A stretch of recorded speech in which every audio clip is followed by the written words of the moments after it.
Record. Today we're going to finish up the discussion of power, uh, and also discuss conflict. Before we do, I wanted to mention something.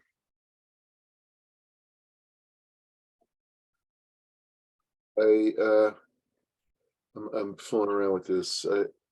I was playing around with Chat GPT a little. I've been using it because my wife's starting a website, so I was helping her with that and using it for that. But just out of curiosity, I asked it about myself. So I mean, it's something I can easily verify what it really can do, and it changed. I did it twice, and I did it this morning. I did it last week, and if you look at it, changed it from what it said last week. I don't know why. So it cut back, but it had a lot of factual errors in it. Last week, it cut out a lot of the material, but it's, if you look at it here, it's still factually incorrect on a number of basic points. So it cut out about 2/3 of what it had before, which a lot of which was also wrong. But this is Chat GPT, so I just typed in down below who is Mitchell Langbert, that's me, and what it gave back to me. The first part of the first sentence is correct. If American professor of business management at Brooklyn College, he holds a PhD in industrial relations from the University of Wisconsin-Madison. That's false. I do have a PhD, but it's from Columbia University, not from Wisconsin. How it would make a mistake like that, I have no idea, because I have absolutely no connection to Wisconsin. Other than that, my late wife's brother lived there for many years at Madison, but why that would have any relevance to anything, I have no idea. So basically, that very basic, easy to verify fact is incorrect. The next part is right. I mean, I have published research on topics such as employee benefits, labor markets, and workplace discrimination. Not really. It's really not the area. The main area I've been working on the last 5 years is political affiliation of university professors, and that is not mentioned. And then the final thing is also true, that I've been involved in controversies related to his political views and statements he made regarding social issues. That's true. That wasn't in it last time, and last time it made other factual mistakes. So I'm not just showing off that I'm in there, but I think a more important point is that it's wrong a lot of the time, and it's wrong about basic factual material. How that could come about, I don't know. Like why it would say I went to the University of Wisconsin when I never did. I have no idea how that could come about.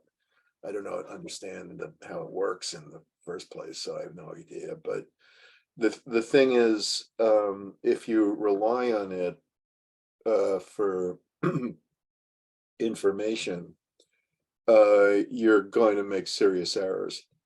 There's no question. So it's not, it's nowhere near at the point where you can just call it up and expect to get the kind of information you can get by learning about something on your own and seriously understanding a topic. So keep that in mind. I don't mean to bash it or anything. I have a lot of respect for technology when it works well, like Zoom works well. It's great. But if it's not perfect, but it works pretty well, and it's worth a great deal to, it creates a lot of value, Zoom. It doesn't work perfectly because I keep getting students who say that they were trying to get in and they couldn't get in, and they send me emails, and they're not in the waiting room or anything. So it doesn't work perfectly, but it certainly creates value. But Chat GPT, the jury's still out. I mean, it's a lot worse if something's right 3/4 of the time. That could be a lot worse than it's not right at all. I mean, if it's not right at all, that you know what to think. Something like Google is misleading. I think that's actually worse because, like with Google, you're given information, some of which may be partially true, and all of which is probably slanted. And so you're gonna get the point of view that the people that run Google want to portray, and this is often going to be highly deceptive. And so if you're working on something of any moment, of any importance, you can't make decisions that way. You can't assume that the people that run Google are going to have your economic interest in mind. So I would say Google, I would trash Google. I would use it in the sphere that it's useful, which is that if you already know something and you just need to verify some fact or something, you can look it up. But for basic learning or to get information, it's at best a approximate first attempt to see what Google tells you, and then you need to look elsewhere to see what more legitimate sources say. So basically, that said, and is this relevant to power and politics? Of course. Uh, Sir Francis Bacon many years ago said that knowledge is power, and clearly those who control the information that is accessible to society are going to have power. It's an issue of great importance to the power structure to have control of information. So basically, power in politics has a lot to do with the kind of information that's made available. And as such information becomes more centralized, the issue of power becomes more important. So the way around that, which the wisdom of the anti-federalists really, but James Madison wrote the First Amendment to the Constitution, which provides some degree. At that time, it was a more useful. It was more powerful degree. It's still very useful, but it was a more powerful protection, which basically said, I'll give you the exact wording.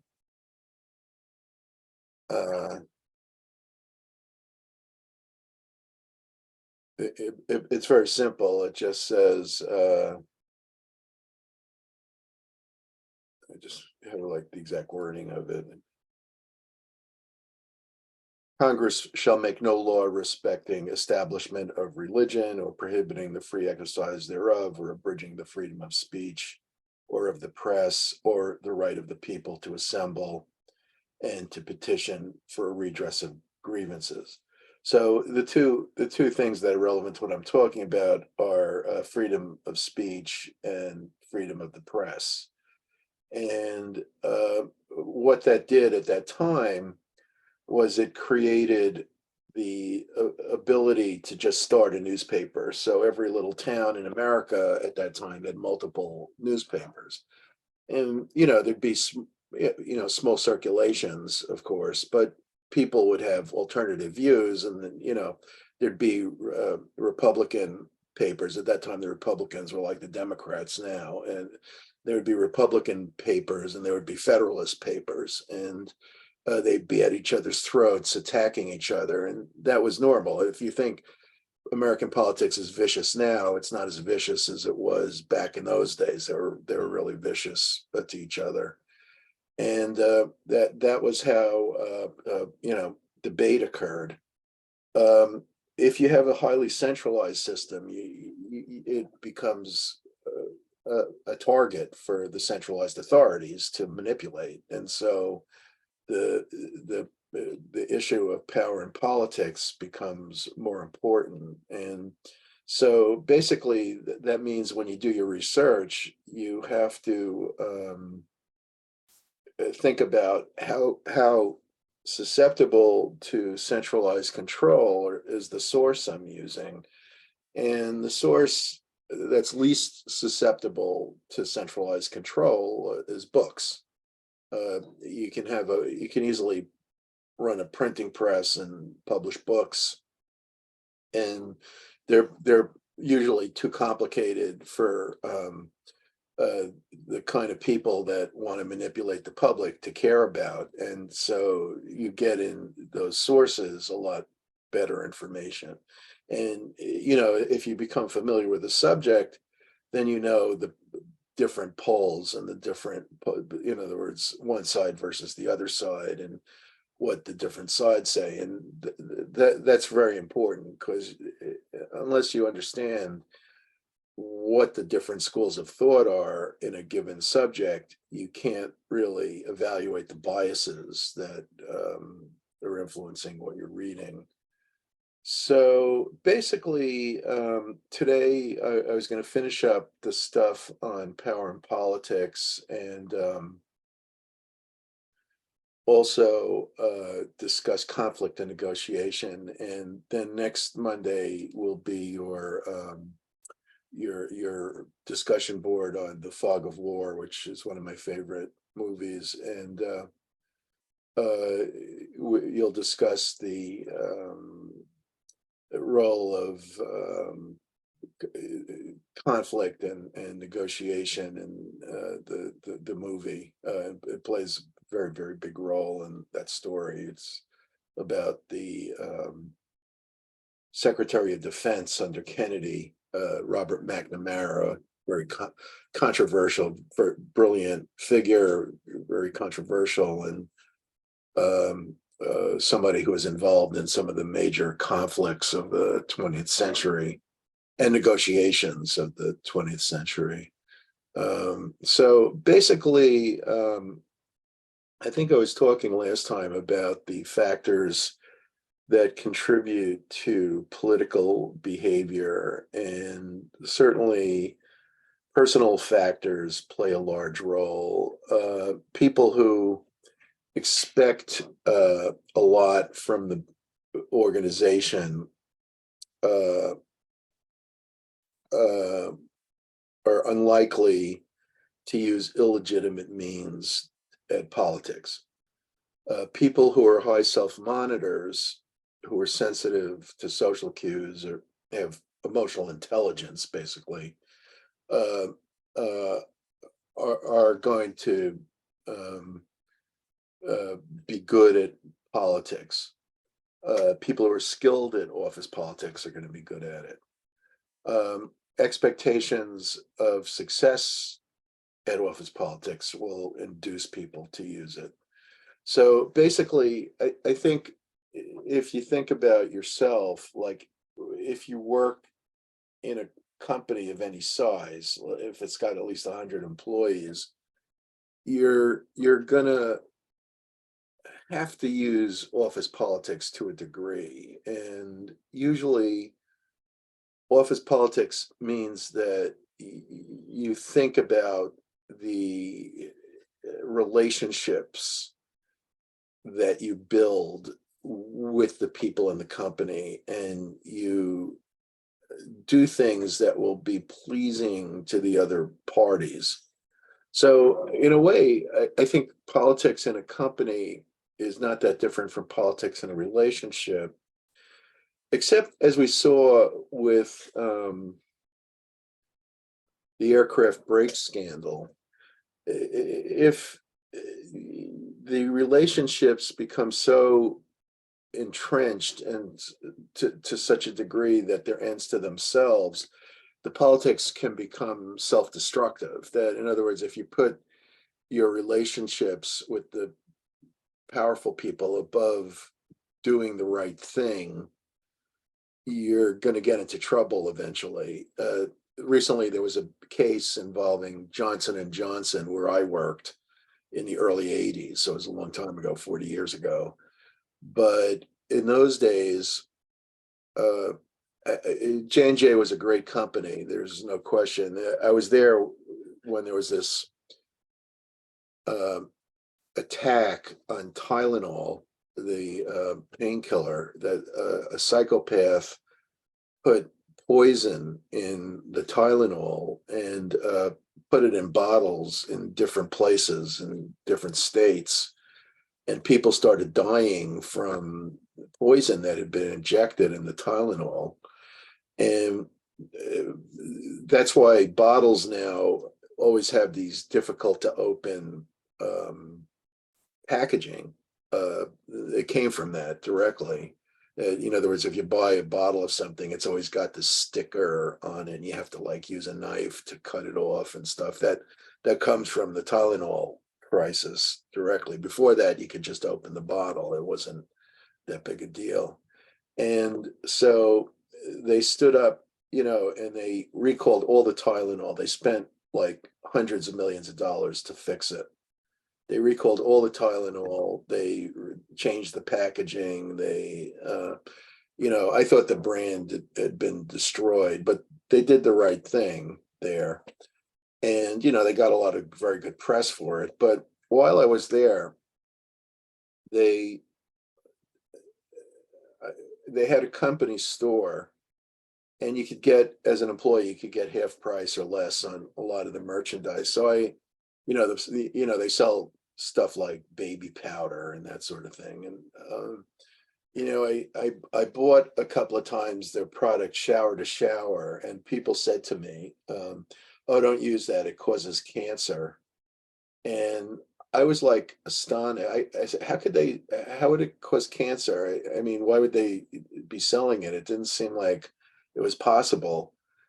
But fast forward 40 years to now, there was just a big case about it. And in fact, it did cause cancer, and they knew it caused cancer. That's the thing. That, in other words, they were willing to put profit before social responsibility. And that's the exact, when I say social responsibility, I mean a very narrow meaning, that you don't cause harm. I don't know if you call that social responsibility or just plain, common sense and ethics, just ordinary, just things you do in normal life. You don't cause harm to people unless you're in a mental case or something.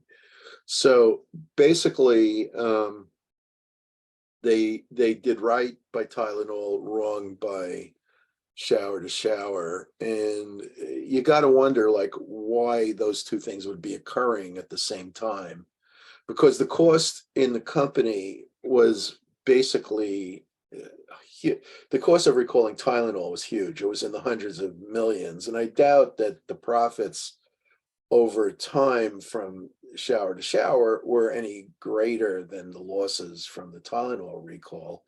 It was probably in the same rough, maybe I'm wrong, but you have to ask, though, why they would be profit focused in one and sacrifice ethics in one, but not in the other. And I don't really have a good answer to that, because it's probably due to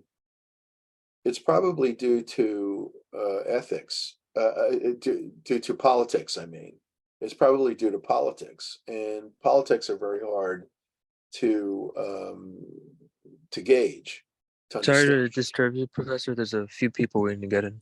Okay, all right. I see one here. Is there more than one? I just saw one person I there. think it's one. Yeah. Okay. So basically, your book in Exhibit 13-5 on page 425 lists a bunch of factors contributing to political behavior. And if people have political skill, they're going to be good at politics. They'll do it. People who are aware of their surroundings are going to be good at politics. Emotional intelligence. There are going to be organizational factors. So, like declining resources will induce political behavior. One of the problems here at the college is that enrollments have been in decline.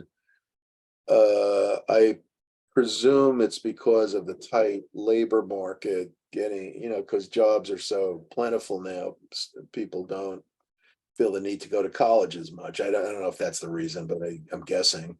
So basically, enrollments have been down a little. Now, that kind of thing, I'm not saying it has, that they've actually been very, the atmosphere of my department has been very collegial in the last couple of years, but that kind of thing leads to a high degree of political behavior. So when there's environmental stress, people are going to be, and we saw that with COVID, the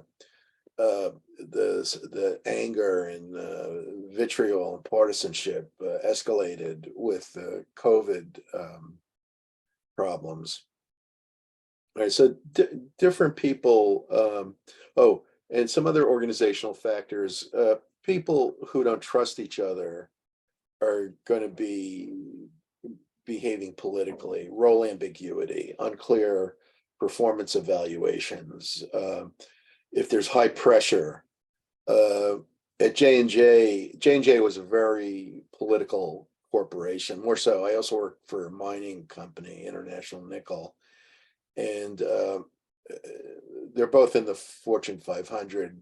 J&J is a little bigger, but the J&J was far more political than International Nickel. International Nickel at that time had something like 30 or 40,000 employees. J&J had about 70,000. It's bigger now than it was, but it was highly, highly political. Everything was a game, especially because I was in corporate, which was the most political place. So basically, managers who are self-serving are going to be the most political, but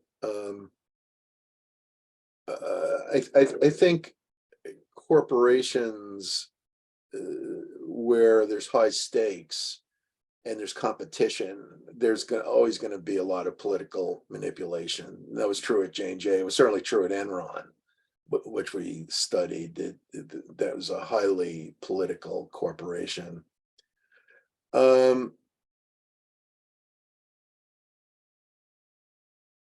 Cialdini talks about 7 principles of influence, and to the extent that these are available, people will behave politically. So basically, reciprocity. If you can say, I'll give you something in exchange for something else, then that will tend to encourage political behavior. Consistency with prior commitments. So if there are long-standing agreements, then decisions won't be made optimally. They'll be made. And this is why government inherently results in inefficiencies, because once you establish a set of interest groups that are clienteles of the state, doing away with those relationships becomes intensely political and it results in the conflict. And so the establishment of state-funded entities creates political dynamics, and that will inhibit inefficiencies. If there's innovation, say, that does away with one of the interest groups, and this happens all the time in a free economy, there's always going to be innovation. The innovation will be squelched by entitled groups. Um, um, People who are highly conformist will tend to be political. So people who look to others for their opinions, social proof, people who like each other and tend to agree will tend to be more political. This is one of the things I've written about in my research, which is that universities, because they're pretty much one party, Democratic Party in universities, the faculties are prone to groupthink, to conformity, and thinking in one direction. And so they're more likely to behave politically and engage in political advocacy in the colleges than in more varied environments. Things like authoritarian structures, scarcity, unity, if there's a lot of cohesion and people identify strongly with some others, then there's going to be more political acquiescence. Okay, so people will tend to accept authority uh, given things like reciprocity, consistency with or commitment to prior commitments, social proof, looking to others, liking people they work with, authority, scarcity, unity. All these things will result in accepting authority.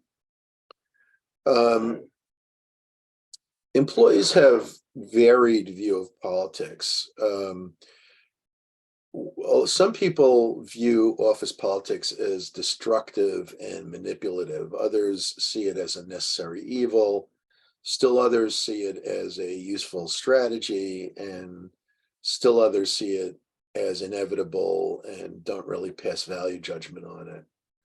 Um, I'm not saying there's any one right way to think about it, but I would say that if you are in a large corporation or government entity, if you want to be successful, you have to be adept politically. All right. And that means, first of all, how do you do that? First of all, the first step in corporate America is that you have to have a good relationship with your boss, your direct boss. Okay. So the first thing you have to ask yourself is, am I prioritizing my relationship with my boss?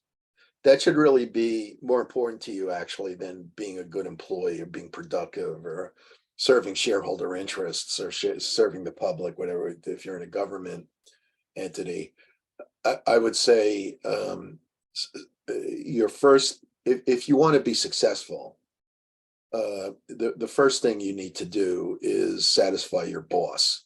All right. Then once that is satisfied, you can think about satisfying higher ups in the organization.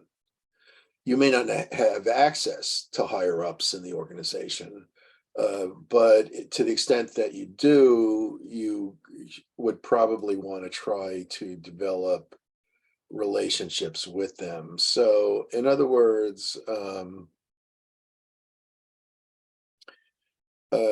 one issue that I encountered while I was in my 10 years in the corporate world was that if you have multi-level reporting, okay, so you've got at least 3 levels. All right, so this is like the big boss, and this is the little boss, and this is you. So basically, you want to be your main concern should be with your direct manager. Okay, let the you need to let the manager give you credit to the higher up. Now, it could be, and it usually is, that there's an informal, I'll show this by a broken line, an informal relationship with one or even several levels higher in the organization. The trouble with this bypassing thing is that it's threatening to your direct boss. So you always need to be conscious if you, let's say the somebody higher up starts to ingratiate themselves to you. They like you, you know, you did a good job or whatever, and you start to have a bit of a connection with them. What you want to do is make sure that the intermediate boss is apprised of your activities and that they're not threatened. So, in other words, you want to make sure that your direct boss isn't threatened. As a lot of people feel that their direct supervisor is a drag, and they like, you know, they'd rather be reporting to the higher people, and they try to develop a relationship with the higher people. That's going to be a mistake unless you've got the okay of your direct boss. It should, in other words, it should be not a problem for them. If it is a problem, then you got to focus on that problem and not on the higher ups. You know, you got to do like one step at a time. It's like a hierarchy of needs, in effect. And a lot of people make that mistake. I once, when I was at J&J, the guy that ran the comp and benefits departments, so there were two separate departments, and there were like 30 people in each one or so.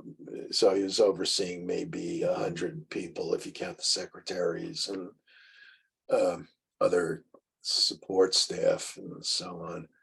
And so he had like several levels. There were more levels in those days. They've since, you know, we'll talk about that when we do organizations, they've flattened the organization. But basically he would draw the newer people or the lower level people into his orbit and try to get them to do stuff at his behest and thereby intimidate the middle people. He was deliberately doing it. And what that would then do is it would cause the middle people to become defensive about the lower people, and they might retaliate.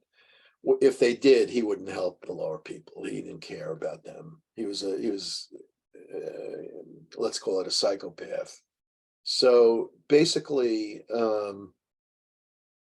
you have to be careful of that sort of thing. And it depends what type of organization you're in. But there will always be office politics, and there'll always be the need to be conscious of it. So I think one of the things you need to keep in mind, and one of the big ideas, which your book doesn't totally emphasize, is the idea of mirroring. And the idea of mirroring is that if you have a relationship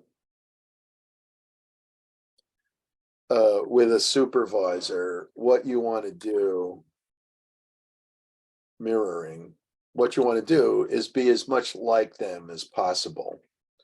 All right, so, and this is true also of the higher ups. So, in other words, you want to adopt the image of the people you're working with to the degree possible. If you don't want to do that, you say, "Well, that's ridiculous. I'm me. I'm not going to change my image just because I'm working with some managers." That's not a problem. They probably won't, if you get along. I mean, you know, a lot depends on other things, but they won't hold that against you, but you'll be much less likely to get promoted. The reason people feel comfortable and promote somebody is that they trust this person.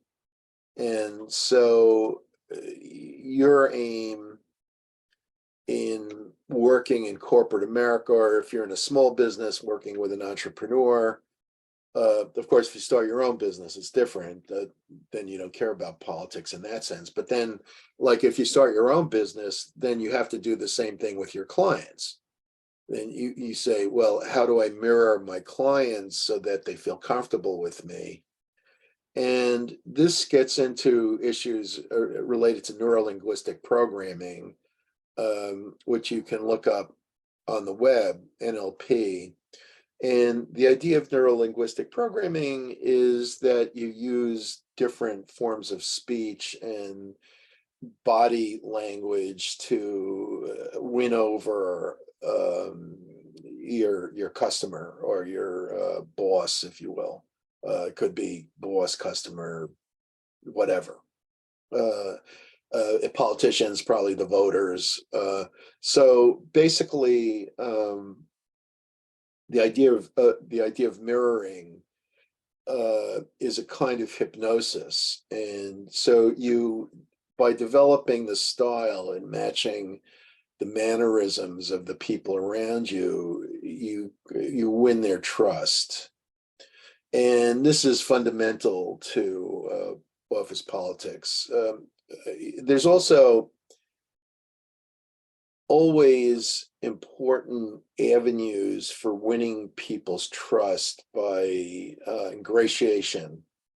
But you need to be subtle about it. One of the basic principles in this area is, to quote a neurolinguistic programming guy I once listened to, a tactic known is a tactic blown. Okay, so in other words, you don't want to be overtly political. That's always a mistake because it turns people off, and people become suspicious. Also, if you're overtly flattering, it's going to be ineffective. You won't get in trouble for it. I've never heard of anyone getting fired because they were too obsequious or too flattering to their boss. That's not usually. I mean, nowadays there are bosses like Elon Musk and stuff, and maybe they're a little different, but that's not the run of humanity. The run of humanity is that people have big egos and they like it when somebody sucks up to them. So this is very important, and the only way around playing these kind of games is to work for yourself. In that case, you can do it, but you do it with your customers. And then you have to decide, my wife's starting a business. She's thinking about who her customers are going to be and whether they get along with each other, and, how they're going to do work together and stuff like that. Certainly a corporate culture that has a mindset of zero sum games, or games where one side's gain is the other side's loss. So in baseball, if one side gets a run, they're ahead, the other team is behind. So the more runs the other side gets, the less likely you are to win. And the more runs you get, the more likely you are to win. So a zero sum game means that one side's gain is another side's loss. And this is related to what I'll talk about in a minute, which is distributive bargaining. In distributive bargaining, one side's gain is the other side's loss. And if a corporate culture thinks in this way, then it's going to be more political. If a society thinks in this way, then it's going to be more political. So if a society is committed to the idea that anyone who becomes wealthy has stolen the money, that one side's wealthy people become wealthy because they exploit poor people, they steal from poor people. This will ensure that if society believes this overall, that the society is highly political. And the same is true in a corporation. All right. Now, your book talks about a little bit, and I'll wrap up this discussion.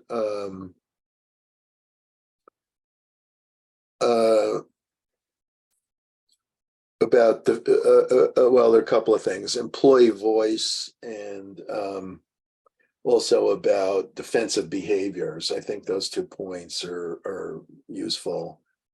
And defensive behaviors are discussed on page 429. And basically, the reason people become defensive is that you've said something that threatens their self-image. And so if you do something or say something that's threatening to another's self-image, they're going to become protective, and they're going to engage in political behaviors such as blaming, um, um, avoiding action, trying to protect themselves. Uh, your book gives a lot of examples of defensive behaviors. People in the corporate world engage in this kind of thing all the time. And this includes stuff like being highly conformist, over-conforming, passing the buck, blaming others, playing dumb, pretending you don't understand the problem or you didn't know, uh, stalling, basically avoiding action in order to protect your self-image. As well, to avoid blame, people will bluff, they'll scapegoat others, they'll blame other people, they'll play safe, they'll misrepresent reality. Um, uh, One last point is the idea of employee voice. This idea comes from a guy named Albert Hirschman, who wrote a book, Exit, Voice, and Loyalty.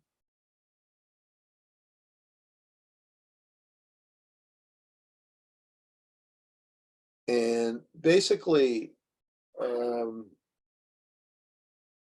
Hirschman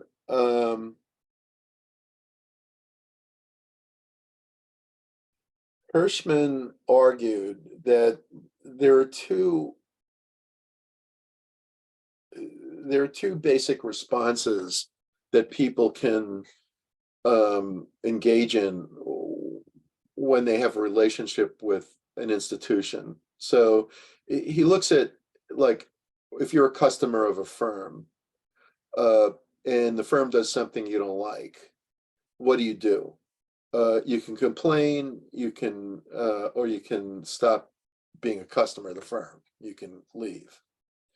So the idea is that if you get annoyed with something, you get annoyed, say you get annoyed with the college, you could say, I'm not going to go to the college anymore. Or you could say, oh, I got to convince them to change what made me annoyed. Okay, so basically one is exit, the other is voice. So the idea of voice is that in some circumstances, people will protest. In other circumstances, people will exit. And he wrote this book at the time of the Vietnam War, when there were a lot of protests against the Vietnam War, if you know your history. And so basically, he was saying the protesters are actually loyal. The title of the book is Exit, Voice, and Loyalty. That, in other words, the reason people protest is that they care about something and they want to change it. If they don't care about it, then they'll just leave. My own proclivity is to just say I'll leave. In fact, I've been thinking of doing a lot of traveling just because I don't think the country's going the way I want it. Just travel, get out of here. Don't concern yourself with it. Exit. Live in Vietnam for a few months, or Curacao, or wherever. Or travel around. And there's actually a guy online named Andrew Henderson, who runs a website called the Nomad Capitalist, which is I find really intriguing. I'll show you the website, and basically what he talks about is just go offshore. Nomad Capitalist has helped 2,000 clients go offshore, keep their wealth, and enjoy global freedom. So basically, this guy, he's an American. I think he actually renounced his citizenship. He he advocates exit.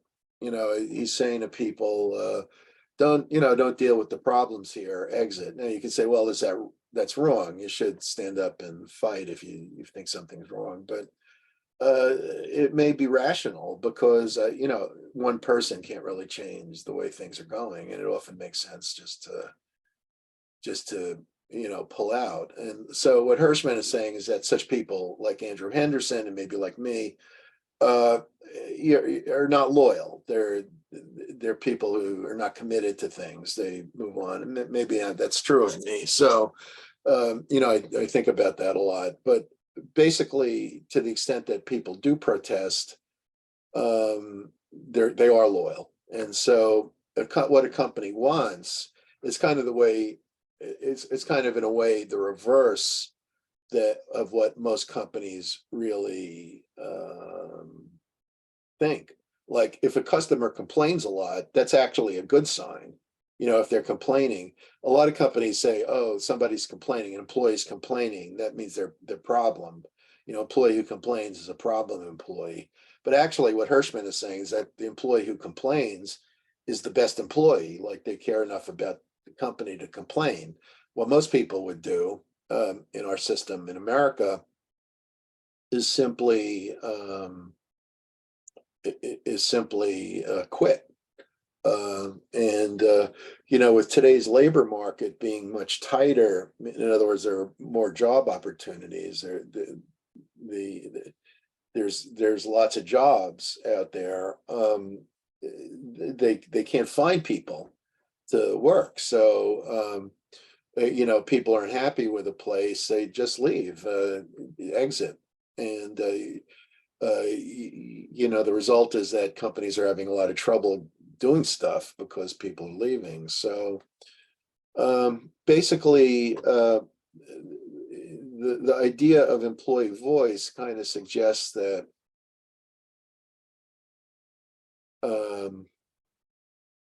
political behavior is at times a sign of health. That, in other words, you want people to complain and to engage in political behavior, but very, very few managers think that way. And so the result is that you're better off not expressing your point of view.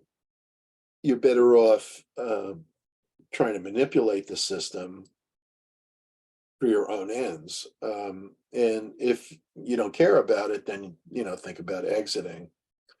All right, so I'm going to take attendance. I didn't do that at this point. So if you're here, oh, and also on the 24th, if you're going to miss class because of your religious observance, please let me know and I'll give you credit. I think I said that already, but just to repeat myself.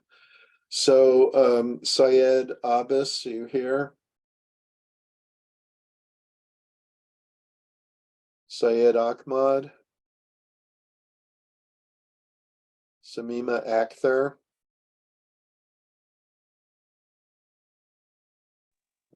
Sorry, Professor, you said Syed Abbas? Okay, Ali Abbas. Thank you. Oh, this is Syed, right? Yes. Okay. Okay, gotcha. Samima Akhtar, Alessandro Leschi, David Batesh. Morning, Professor. Morning, David. Anam Bahati. Here, Professor. Hi, Anam. Melissa Calixto. Here, good morning. Good morning. Winston Chan. Good morning, Professor. Morning, sir. Bin Chen. Here. Hello. Kai Chen. Here. Hello. Ji Rui Deng. Good morning. Good morning. Farhan Aram. Good morning, Professor. Good morning. I sent you an email about the 24th. Not I sure if you did. I got it. think I got you already. Yes, I Got did. it. Okay, thank you. Brianna Fasten. Good morning. Good morning. Steve Fenn, Here. hello. Jonathan Gonzalez, Here. hello. June Grant, Here. hello. Ming Hao Hu, Here. hello. Angelica, Jian Lin, Here. hello. Leon Liu, Leon, Professor, good morning. good morning. Elizabeth, Good morning. hey Elizabeth. Rochelle, Here. hello. Demi, Here. hello.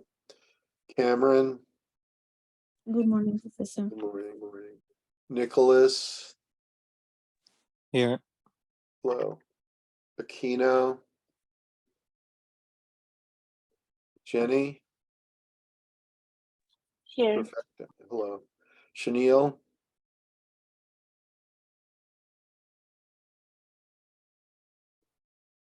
Winjin, Here, Professor, I'm here. hello, how are you? Jaron Walls, Yiwen Wu, Kristen Yip, Kristen, and Anita. Here. Hi, Hello. Professor. Good morning. Who's that, Kristen? Yeah, Yeah, okay. Professor, I think you skipped me. What's that? I think Anna? you skipped me. Yeah. Let me see. Oh, I had you present. I don't know. Maybe I just made a mistake. Okay. Thank Is you. Chenille here? Um, I had you, Anna. You're okay. Chenille? no, I was gonna say I sent an email for the 24th as well to you. Oh, okay. Yeah, I didn't get you, but here you are. So I marked it down. No problem. Thank you. You're welcome. So Syed Ahmad, Samima Akhtar, Alessandro Alessi, Angelica Aquino Olivier, Chenille Powell, Jaron Walls, Yi Wen Wu. Any of those folks here? Okay. All righty. That looks about right. 1, 2, 3. Professor, I'm sorry, I stepped away for a second. Did you get me down? Who is this? Alessandro? Oh, okay. Here you go. Thank you. You're welcome. Okay. All right. So we'll talk a little bit about conflict and negotiation. One of the points your book makes is that functional conflict supports the goals of the group or the organization, whereas dysfunctional conflict doesn't. And I think one of the reasons some conflicts are good and others aren't is that good conflicts are task oriented. They focus on trying to get things done. So you have a disagreement. What's the best way to do something? So, like if I'm setting up a website with my wife and she says, oh, I think I should put it this way. And I say, oh, no, I don't think so. You should put it a different way. That's sort of a conflict based on the task. Whereas like if there's two people who hate each other and they're fighting all the time because they just don't like each other, that's more of a relationship conflict, and that's going to be unhealthy. So basically, relationship conflicts focus on interpersonal issues, and they're almost always dysfunctional, whereas task conflicts focus on the work, and they're positive if they don't induce a relationship conflict. Now, of course, if you look at America, what they were saying is that Hamilton favored a central bank, which would support the finance interests in New York, and he proposed that to strengthen the government support of those interests, that it would incur the debts of the states. So the federal government took over all this debts of the states, centralized them in one place, and then borrowed the money to pay off the debts, and then paid off that money, and so created credit. And in exchange for agreeing to that, Jefferson said the nation's capital should be located next to Virginia. And that's why Washington, D.C. is where it is. And so basically, that kind of conflict is very healthy. But where the conflict stopped being healthy was because it became personal. And once conflict becomes personal, then it becomes deadly. Hopefully not literally, but in that case it was. It ended up that Hamilton was shot. So basically, you could argue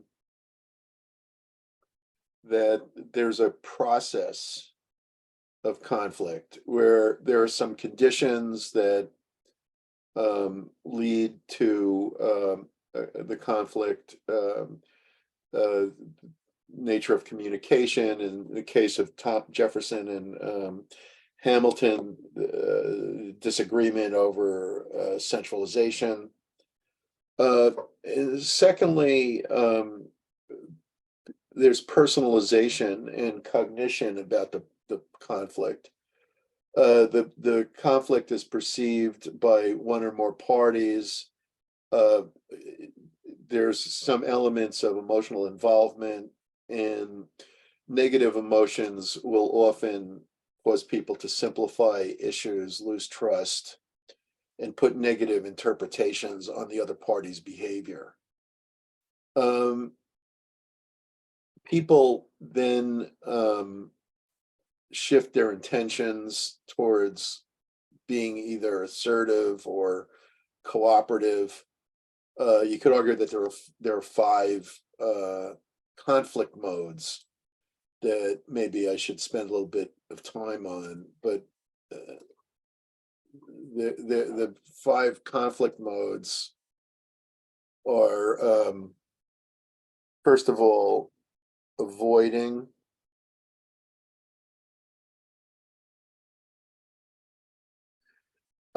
so in other words, you avoid the conflict and don't engage the other party. Second of all, accommodating, where you do what the other party wants. So basically, if you're an employee, you probably want to be accommodating.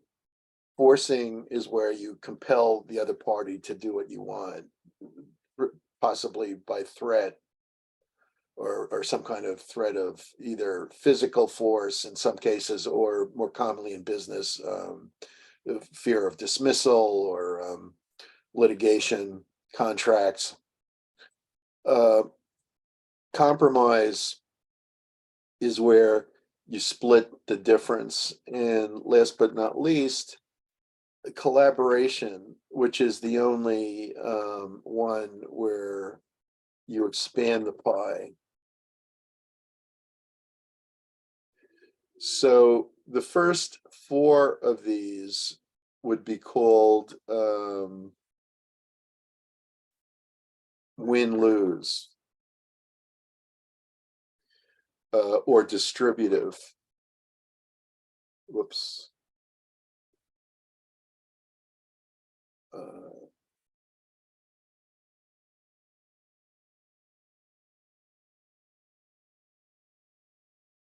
Whereas the last of these, the collaboration, would be win-win or integrative. Okay, so basically the idea in collaborative conflict resolution is that you find ways to make joint gains. You work together with the other party. And there's a famous book, Getting to Yes by Fisher and Urey, of the Harvard Negotiation Project. And that book goes into how to achieve win-win solutions. So basically,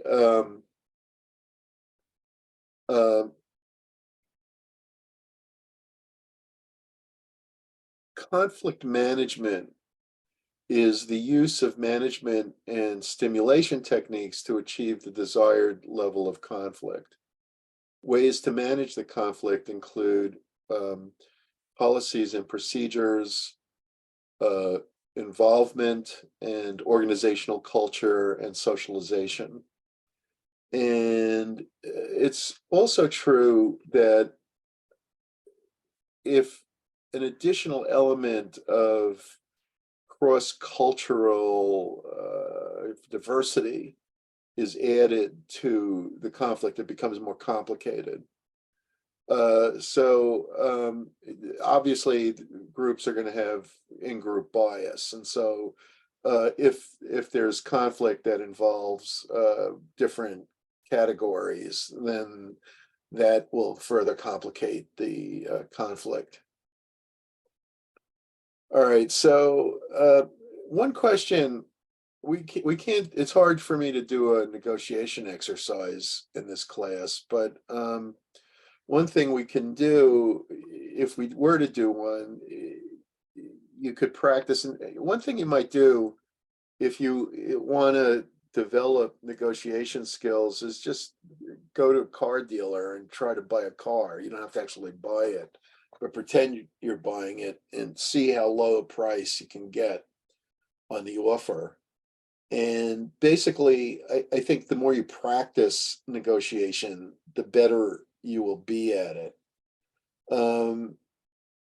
According to your book, when you make a negotiation offer, making the first offer can put you in an advantage because of anchoring bias. But I would add to that it could also disclose your threat point.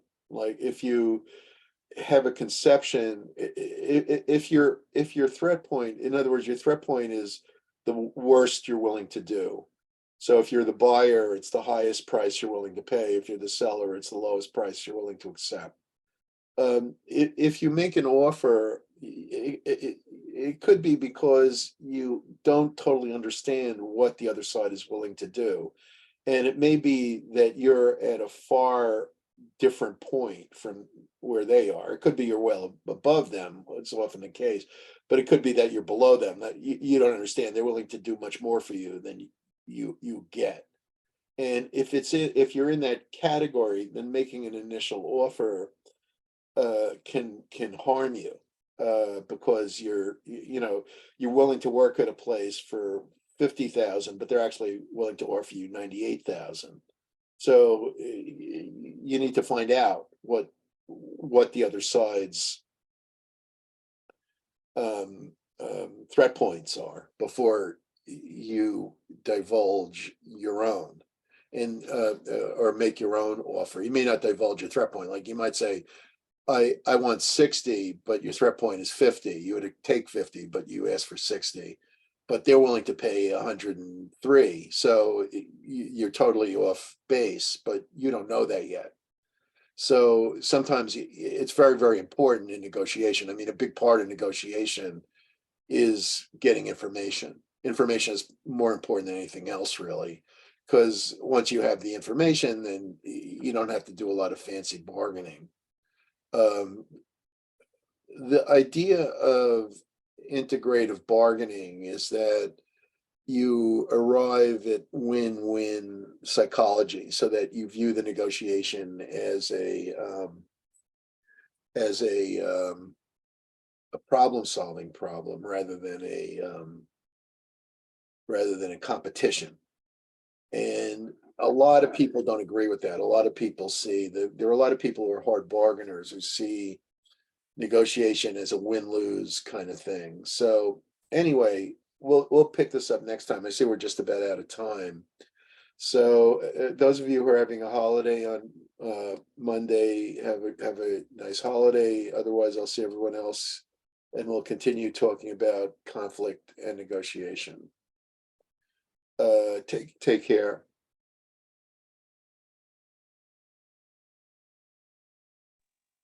Thanks, Professor.